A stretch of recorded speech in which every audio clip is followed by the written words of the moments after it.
A very pleasant good morning, ladies and gentlemen. Welcome once again to In the Streets with Big Stone. Today is February 3rd.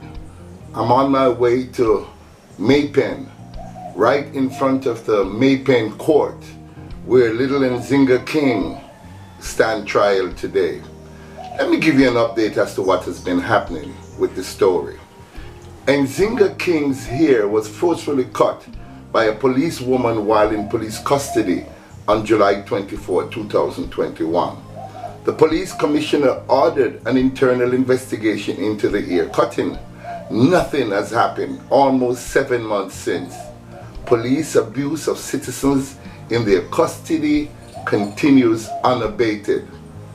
Indicom carried out an investigation and turned its report over to the DPP. The DPP said it needed further investigation, but has provided no information as to what further investigation was required. Nzinga King reported that when Indicom came to see her on a second occasion, the matter of her not receiving a trial prior to being sentenced on July 22nd was not raised. To this date, we have no idea what the DPP asked Indicom to further investigate. The focus continues to be on the forced hair cutting. Henceforth today, ladies and gentlemen, today is the 3rd of February. We're into Black History Month and we're also into Reggae Month. One of the stalwarts of reggae music is Robert Nesta Marley. And you know what he thinks about injustice, because he has withstood injustice. Ladies and gentlemen, let's support this case. Even if you're Rastafarian or not, support this case because it means something to you. The outcome of this case means a lot to Jamaica. Now let's go down to Maypen and see what is happening where little Nzinga King stands trial. Let's take a look. Good afternoon, ladies and gentlemen. Here we are at the home of Nzinga King, giving our support to young Nzinga King. We came all the way from Kingston. We stopped at the courthouse, but when we got there, it's like they pull up our file real quickly and hustle her out of there. So here we are at the home of Nzinga King with a mom and Patricia Duncan Sutherland, the MP caretaker for Clarendon. Today, we're here showing solidarity to a fellow Rastafarian. How are you today? Good, you know.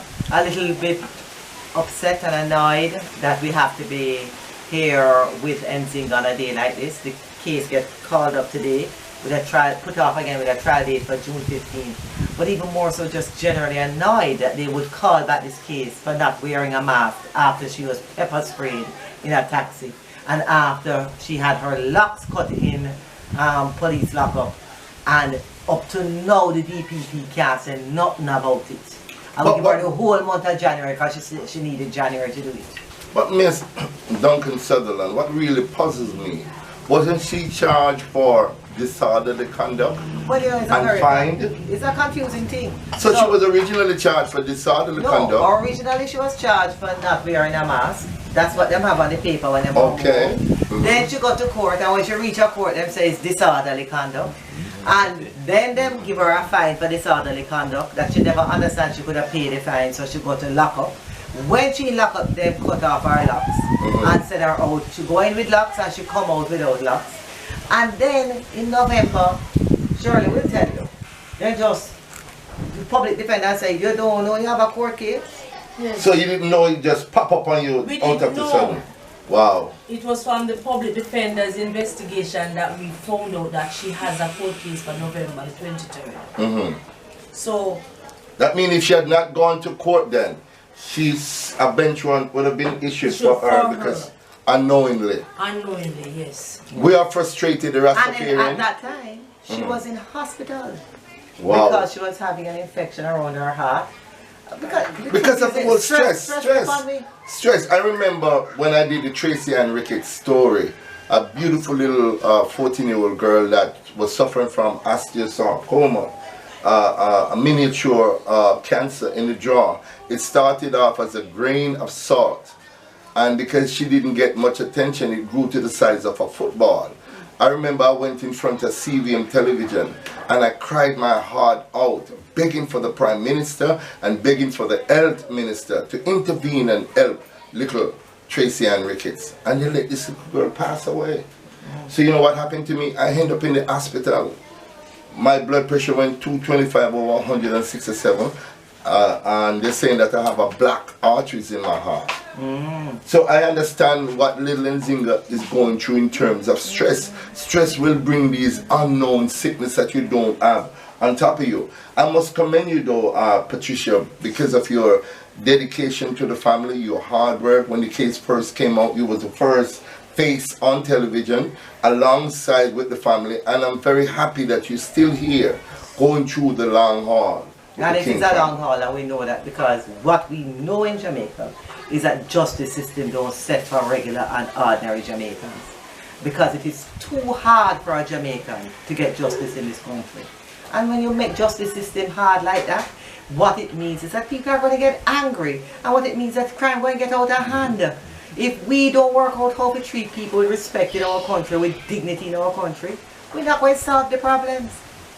Nzinga must be a very angry girl today, and I know she's angry because when we reached here today, because we were at the courthouse, when we reached the courthouse, her mother was at work in Kingston, and I realized that she was working today. I made some arrangements so she could get the day off with her employer, and then I carried her down here. Wow. Standing there to the end with her daughter. Well, guess what? Nzinga King said, this is the last Rasta them have a trim. And we're not going to give up the fight because this is the last Rasta them have a trim. We're going to make sure of that we're not got tired to see what fears. That's correct. And we have to make sure that the laws and the justice system prevent that from ever happening again. An article came out in the newspaper, I think it was yesterday, about a young man whose hair was plaited. Yes. Not locks, but plaited. So they gave him an ultimatum. Either you get your hair locked or you can't come into school. So this case is a landmark case with Nzinga. So we have to make sure that we stand by the family and we do what must be done. You know, we focus on the wrong things in this country. Yes, we do. We have to focus on the youth here. We're not teaching proper in a school. You understand? We go and focus on that. You think here going to stop you from learning things? We have our priorities wrong in this country. Let me hear from Gooders. Gooders, what are your thoughts now with your daughter? I mean, this has been a stressful over 6 months, going on 7 months. I know this must have been hard on you and your husband. Tell us how you feel right now at this particular moment. Right now, to be truthful, right now, I just love some closure. I like some closure and some justice. And I like some closure for the family and for Nzinga, because this thing, every time that you mention something having to do with case, is like she gets agitated. Yes. She get, and even now she's at a very fragile state concerning her heart. You know, I mean, I just like this thing you feel just over and finish with. And I think that from July until now, the justice system can and should come to a closure on this. You know, I just want to point out a DPP got the case for Floyd Greenway in November, and she make a ruling by January. This is outstanding from July, right? She knows she was a part of it. The police first said they were investigated, and then only after 4 months that them handed it over to Indicom. Indicom handed it over to her from November, and she can't make a ruling on now. She said she wasn't satisfied with the investigation that the Indicom did, and she needs some more clarity. What she said, she got it. Indicom came and they did the additional investigation and they brought it back to her, and we still haven't heard a word from them. It just appears to me as if she wants to drag it out. Because why can't you make this a priority? It's a little 19-year-old girl. They want us to forget. You see, when they stress you out like that and a long drawn out thing, after a while you get tired of going into court, you get tired of protests, you get tired of this, you get tired of that. And you say, Chum, I can't bother. But guess what? We have news for you. They might got tired to see your face. Big Stone, I tell you that. I remember when I was going through my heart problem, I was in front of the poorest police station with the barber there. and we was there burning a serious fire in the Sonat. I was at Nelson Mandela Park also, sick, but I had to be there to show and do my little part, because when I see the Rasta community come out, you know, the entire Rasta community should be there in their thousands, because the politicians only see numbers. When they see thousands of people, then they start getting jittery, because they know that is where the vote lies and so on and so forth. Yeah, so we have to be. And then we'll see the consistency. You will see the consistency. We will not give up. forget this. Exactly. And I'm here also, not just as MP caretaker for Southeast Ghana. I'm here also as PMP Women's Movement. Yeah. Okay. Because this is a young woman Yes. who, when she go into lockup, should not be abused by anybody in any way, shape or form. Yes, ma'am. Is there no justice for the poor? Is there no justice for the common Jamaican? Wow. Why? Wow. Why should it be like this? Why? You know what, it is, when you sit down and think about what people have to go through. As I was telling you in November, the case called up while she's in hospital. She was in hospital for 6 weeks. So her mother had to go to court with a medical certificate. And then she goes back to court this morning. And then the judge put off a trial date for June 15th. Wow. I don't even know if that judge is not reading newspaper to understand what the situation is, and that the fact that she was charged already and served a sentence already for disorderly conduct. And what will the DPP do? Wait for this case to be over before they can make a ruling? Yeah. Ladies and gentlemen, as you see, we're coming to you direct from the home of Nzinga King. And believe you me, she is very, very stressed and frustrated right now, because we don't know what is happening. Every time she shows up at a court date, this is what happened. So we want the world to see that she's a stressful little girl. She just came out of the hospital with a heart condition, and she have to be going through this. Why? Why? Is it because she's a young Rastafarian black woman? Because we see classism and racism still existing in this country, and that is why we're here showing full solidarity, and we're saying we're not going to give up until justice is served. We're not going to give up. So ladies and gentlemen, I'm here talking to Patricia. Before you wrap, because the DRMA Act, which is what she's being prosecuted on, we can see the direct classism in how that act is being enforced. We can see that them say that Floyd Green was not to be charged because it was not him keeping the party, but when they drive up the truck to every other party, they full the truck with the patrons at the party. And after you spray right. and make sure you take off the mask, you want to charge her for the mask after you spray her. Injustice. It is, the injustice is just too much in this country, and if we want people to work together to make a better country, we have to start treating each other with more respect. Patricia Duncan Sutherland, Member of Parliament and caretaker for Southeast Clarendon. It was an honor talking to you. We thank you for your dedication and your determination with Nzinga and with your family. And we really do appreciate you. Thank you so much for being here. And we appreciate you too. Thank you so much. Because it takes partnership to make this thing work. Thank you. Ladies and gentlemen, good afternoon. Here I am at the home of Anthony King, aka the Black Moses. This is the father of Nzinga King. Yeah. I know this has taken a toll on you. I see you everywhere. I see you in front of Porus Station. I see you in Apple Tree. I see you everywhere that your daughter turned up. What has been happening with you, per se? Well, we rough, you know, but we used to hang in, you know, so if a man a choke, we know, coming like nothing. Yeah. And as me say, this now go and eat. This fire is an unquenchable fire. Spiritual warfare, yeah. And hire the great Kabbalists that slapped off hands and left body helpless. Yeah. Nothing more. I love your energy, and I love the way you stand up with your family, and you're a shining example of what other fathers should be like in Jamaica, standing up with the family. Because when you don't stand with a family, it falls apart. We need support, not just from mama, but we need a stronger support from papa. How has Nzinga been coping as far as you see her moving around her daily movements? It's a struggle, you know. Something hard, you know. Yeah. it's a struggle. Something hard. And that me tell you say in the first part, when you see what me feel like me would have committed suicide. Yeah. You have to be strong Yes, for because her. I'm a warrior them this, you know. You have to be You strong name for him her. Nzinga. Warriors. Yeah. I remember saying Nzinga in chase 14,000 Portuguese and 12,000 Dutch. So, you know, say he's a warrior. Nzinga get named by in a belly, you know. Let me ask you a question. In terms of the Rastafarian community, I know a lot of us have been supporting you. Yeah. Do you think you should see more of the community coming out? And because this doesn't just involve Nzinga, it involves the entire Rastafarian community and the entire Jamaica. What are your thoughts on that? Yes. You know, like we see more support, you know, but you have to give thanks so you get. Yes. And as we say, big up Rasai. Yes, man, that's my friend. As a matter of fact, when I got to the courthouse and I called him and said, Big Stone, you're here. This is what I want you to do. I want you to get in touch with Nzinga mother. She should be in the town, same way.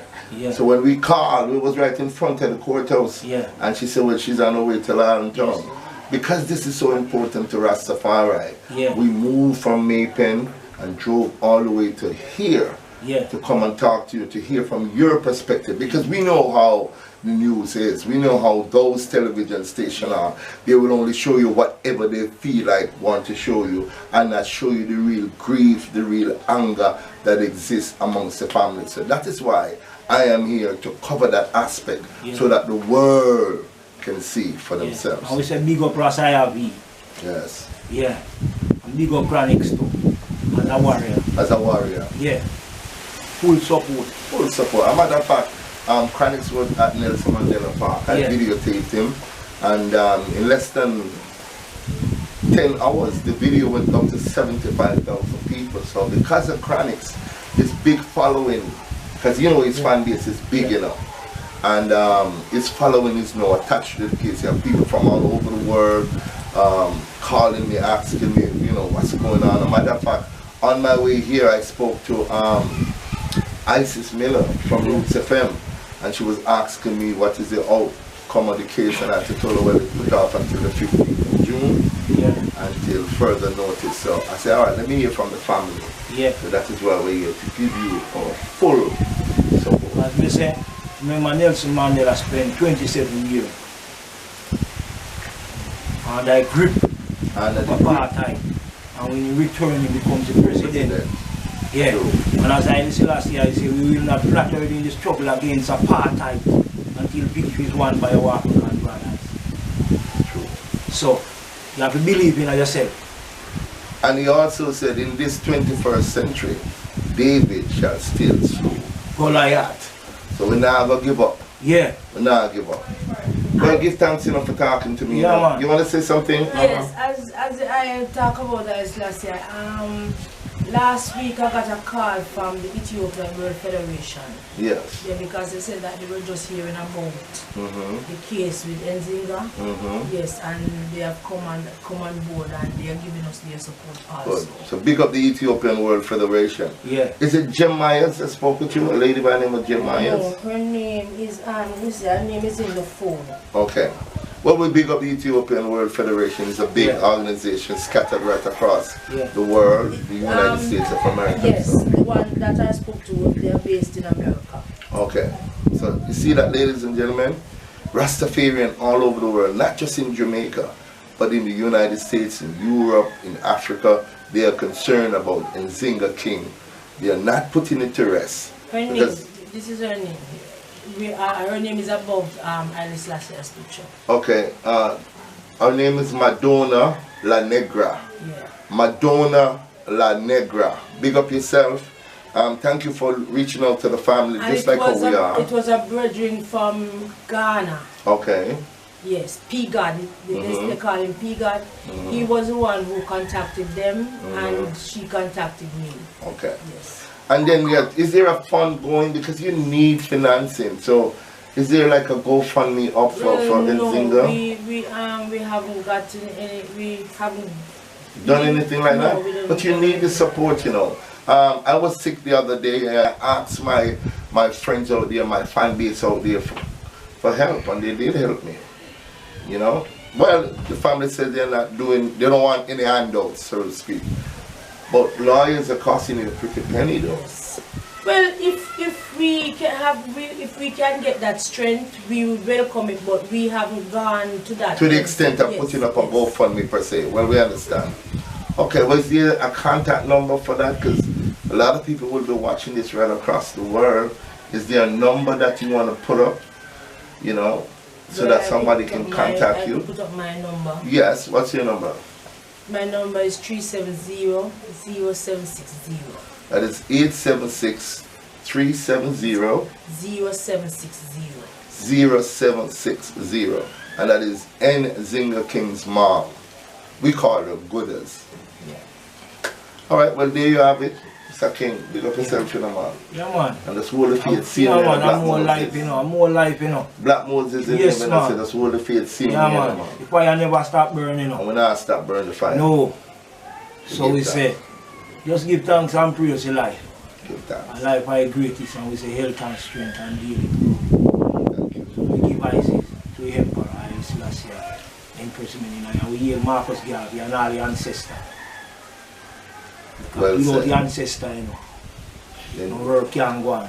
Ladies and gentlemen, there you have it. Yeah. Just speaking with the father, Anthony King, Black Moses, as he's affectionately called, talking about what has happened to his daughter and how the family is coping. And they're not coping too well. Thank you very much for watching. Yes. Ladies and gentlemen, a very special good afternoon. Here we are again in the home of Nzinga King. I'm here with my Jegna, Eru Aishaka Musa Menelik. Eru, driving all the way from Kingston, what are your thoughts about the old Nzinga King, the old drawn out thing that they've been having? What's going on in your mind? Well, as you say, an injustice is being impacted upon poor people. That's the bottom line. Because if it was a family, an affluent family, this case would have been resolved already. And now to put on an extension to June, you're looking at 1 year, because the incident happened in July and you're going to put off the case until June. So that's 12 months. 12 months. That is an injustice. And we see Floyd Green, who was impacted under the same DRMA Act. His case is over in 2 months. So this is an injustice to Does it Nzinga. look like they're hiding something because they cannot come up with a conclusion as to how this young lady here got caught? What is wrong with that? Do you think they're hiding something? Well, definitely there's some amount of collusion taking place and covering up. Because this is a straightforward case. If you look at the case, it is straightforward. This case could have been resolved within a month. We have Indicom doing an investigation. We had the police high command doing an investigation. We spoke to the senior superintendent at the police station, and he said within weeks. Yes, we spoke with the senior superintendent at the police station, and in his terms, within weeks, this would have been resolved. And we see it going into 7 months, it's unresolved, and then the case now being put forward until June. So you're looking at 1 year. We have Indicom, we have the police high command, we have the DPP. These are the top echelons of law in Jamaica. So we should not have a case like this being dragged out. And as in law it says, justice delayed is justice denied. And we have to look at it now. Justice must not only be done, but seem to be done. This was told to me by the Chief Justice, Lindsay Wolf, that justice must not only be done, but seem to be done. So to the onlooker, you should look on and say, but wait, yeah, look like them really doing something. But this, what is happening now, it shows a collusion between them. And you know, I think they wanted to go the way of the 9-day wonder. Yes, that where they forget. You frustrate the litigants and over time we forget about the case. But we are sending a very strong message from the Rastafari community, the Pan-African community, the Howellites, the Maroonites. All black-oriented organizations are solidly standing with Nzinga, and we will be there to see justice done. Ladies and gentlemen, very well said. This is Eru Aisha Kamusa Menelik. We're not giving up. We're here for the long haul. 1 year later, a trial date is set for June 15. It's a year. The incident happened on the 24th of July. So it's a year. What are they doing? They think we're going to give up? We're not. We're here for the long haul. Thank you very much for talking to me. Blessed love, my brother. Eru Aisha Kamusa Menelik. I would like to give thanks to Isaac Buckland and the lawyer, Yes. who has given us his help free of cost because of the injustice that has been done to Rasta and his love for Rasta. Yes, I want to really give thanks to him because he has represented us all the way and he's behind us 100%. Give thanks. Big up Mr. Buchanan. Yes. A matter of fact, myself and his father, the great Big Youth, the great Manley Buchanans, are very, very good friends. Good afternoon, ladies and gentlemen. Here I am with Yvette Anderson. Who are you in this? Talk to us and tell us who you are. I'm Yvette Anderson, the Clarendon PNP Women's Movement Parish Convener. Okay. What are your thoughts about the whole case since you hear it as a mother? How you feel about what has been done to you? I felt it so much. I'm heartrending over the situation from the beginning. As you know, I am the parish rep, the Women's Movement parish rep. And so this has happened in my parish that I represent. And I have to be there to give support to Nzinga. Nzinga has always been our volunteer for us. Anything we can call upon her and send her to different areas to do that, and she's always there to do whatever we ask her to do. And so I stand in solidarity with her, and as everyone said, that we will not give up until justice is served. And what is the most outraging thing, because of her situation, she's not able to offer you any assistance in your endeavors. The things that she used to love doing along with you, she can't do them anymore. So it's a lose-lose situation every way that you look at it. What are your friends and family saying about the entire thing? Well, we have to look as in the women's movement, we're family, we're sisters, and we have to look at it at this perspective. It could have happened to us or any immediate family, where there are so many situations arises where we are not seeing justice served for, you would say, the smaller or the poorer side of the family. You don't have it, and so you have a situation where things like this happen and it just gone, you just don't hear about it, it just gone, and there's no justice. And so I stand with Nzinga and her family for justice, and we will not give up until justice is served. Well, I mean, echo her, we will not give up. You hear that? We will not give up until justice is served. Thank you so much for talking to me. Thank you, sir. Good afternoon, ladies and gentlemen. Here I am at the home of Nzinga King with Dede from the Eptones. Dede is one of those brothers that is a true revolutionary. He was at Nelson Mandela Park. He's everywhere that the protest starts. How you feel to the man have to drive all the way from Kingston, come down over a situation that could have been resolved? How you feel, Dede? Well, the work continues. I don't feel too pleased about driving coming all the way down here for something that could have been resolved months ago. But if we have to do it, we're gonna do it. You know? So it's the commitment that is within us, all of us here, that causes us to do what we do. You know? Wow. When you say that, I know exactly what you're talking about, you know, because I've seen you in the Sun Art with placards at Nelson Mandela Park and other places for other reasons also, not just in Nzinga King, but anything that have to do with injustice. You're always there lending your support, and I have to commend you for that. This is just part of the journey. Ladies and gentlemen, you've heard from Patricia Duncan Sutherland. She's the caretaker, the Member of Parliament caretaker for Southeast Clarendon. She spoke her piece. You've heard from the mother of Nzinga King. You've heard from Eru Aishaka Musa Menelik. You've also heard from Anthony King, aka Black Moses, the father of Nzinga King. And now you're hearing from Dede, from the Eptones. We not give up this fight. We're here for the long haul. Them say June 15, well guess what? Them are tired to see we face, because June 15 we are going dead. We are going dead. Higher Clarendon movement will be there on the 15th. Want to big up my friend Kabul, Mahat, Eru from Running Africa. Big up yourself, Kabul. Yeah. Thank you very much for pushing out.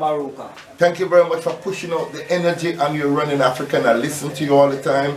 And you last time you spoke to Lloyd Diagla. I want to big up Lloyd Diagla. This is a brother that is very instrumental in not giving up. Yeah, him not giving up. Him not giving up. So Lloyd and the team, Dana and everybody else, big up on yourself. We're here for the long haul and we're not giving up. Muta Baruka, we want to big you up as well, because you speak about this case continually, and we know that you're concerned as a fellow Rastafarian. So Muta, coming from the King family, coming from Anthony King, aka Black Moses, we want to big you up and big up the entire staff of IRFM. And Nzinga King, the struggle continues. We will not give up the fight. Rastafari.